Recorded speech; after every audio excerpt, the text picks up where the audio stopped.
guys, Sulimir here, and today is a tutorial video on how to set up your very own ant tube to keep some ants. So what you'll need is obviously a tube. It can be made from glass or from plastic, but if you're keeping a glass tube, just be careful not to break it. So if you buy a plastic tube and they come with this, you don't need this, as long as you have cotton buds, because this will not allow any oxygen to come through it. It just blocks it because it's made from plastic, and oxygen can't go through that.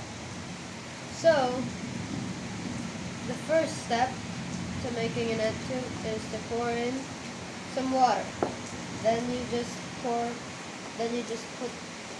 the cotton inside, and you can use tweezers or chopsticks to push the cotton bud in. In my case, I'm using a metal chopstick. So now that you have the water in here, all you gotta do is catch a queen ant. For example, there was a queen ant right here. Then you just close it up with that, and that's your basic ant tube.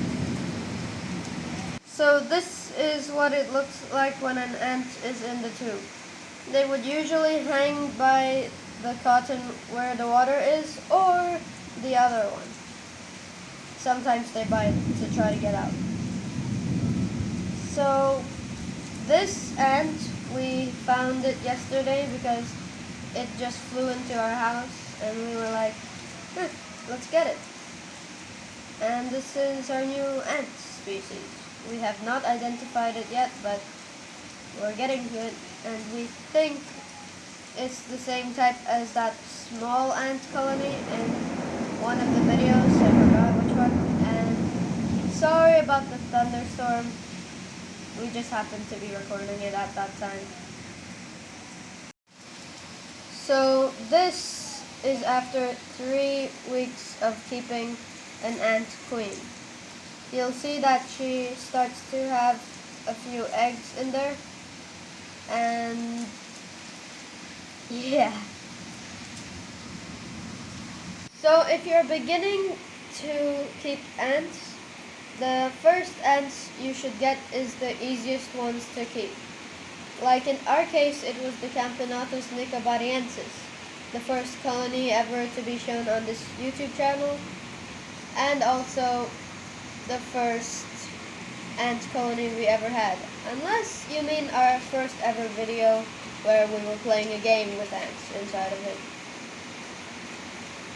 In the first 4 weeks of keeping camponotus ants, you don't need to feed them. Just leave them in a dark spot and remember to take them out after 4 weeks to check if their workers have hatched.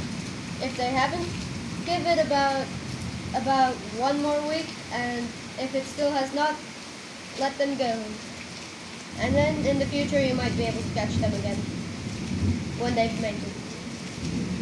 This is about 6 or 7 weeks of keeping a queen ant. And as you can see here, she's starting to have her tiny little cute colony. Once the first workers appear, that's when you need to start feeding them. If you don't feed them for a few weeks, they'll probably die. Depends on what type of ant it is. Some will take days, some will take weeks. So the food that you're going to be needing to feed your ants is usually about a few superworms / mealworms, because if they're superworms, then if they're too big, then your colony can't eat them. So that's why you're going to have to chop them up, and yeah. So you basically need to feed them mealworms. Oh my god, that scared me. Mealworms, superworms, crickets, insects like that. And for their honey, we usually mix it 50-50, around 50-50, with honey and water. We do that to make the honey more runny like water.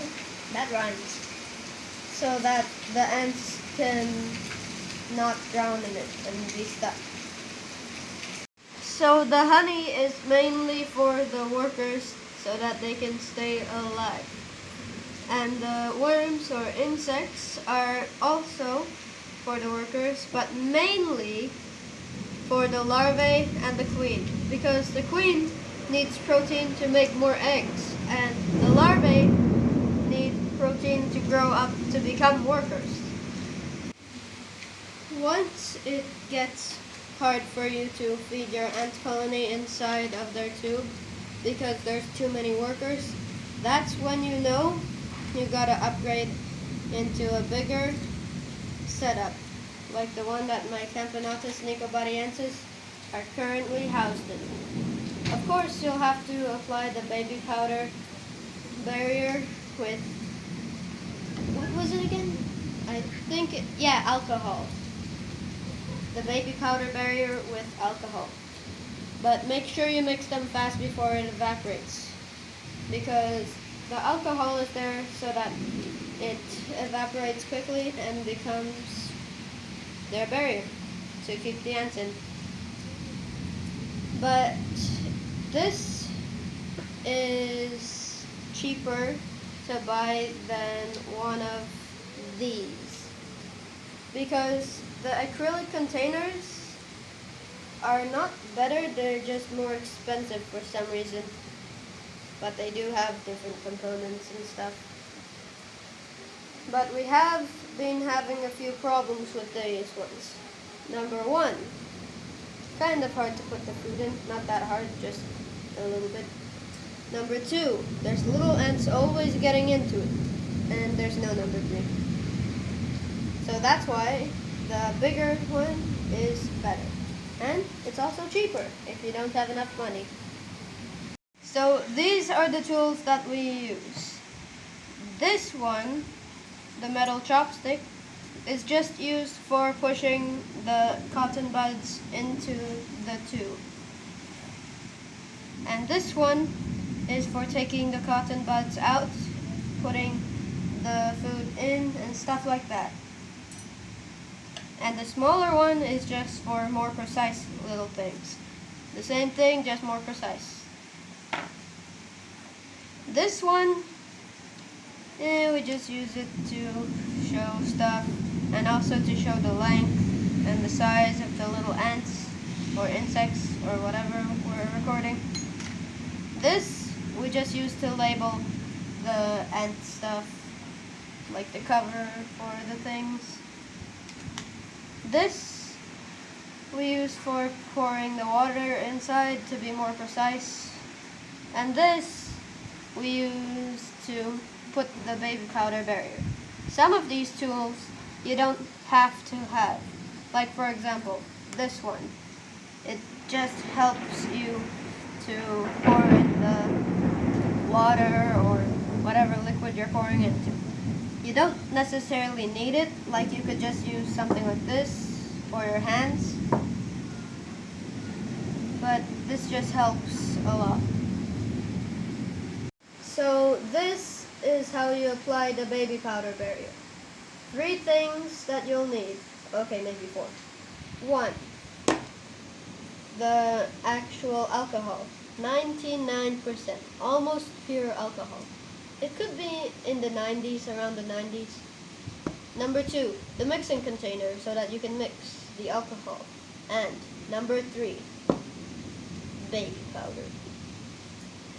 So this is how you do it. I recommend pouring the baby powder in first, and then you do the alcohol, because if you didn't know, the alcohol evaporates very quickly. Then you just mix it in this container, and here we actually have something to lay an example. Still, sorry about the storm. So now that you do this, you just gently do that, then you slowly apply the barrier. And this is just one wall. After a few seconds, you'll see how it becomes a bit more visible. And that's your baby powder barrier. And then once you're done, just clean this, put it back, and cover up everything. And this this cap is actually broken, so that's why we have this one. That's why we have a spare one of these. It's just that the cap is broken, so that's why we don't have alcohol in it anymore, because that was the old alcohol container until it just popped open somehow. This is what the baby powder barrier looks like after it's dried out for like around 10 seconds. And yeah. So one thing to say for all the children out there: if you're planning on keeping an ant colony, make sure you have one of your parents or guardians by your side to help you and guide you if you need it, and to do some stuff. So this is the tutorial on how to start your ant colony, and I don't know what else. Like and subscribe. Bye!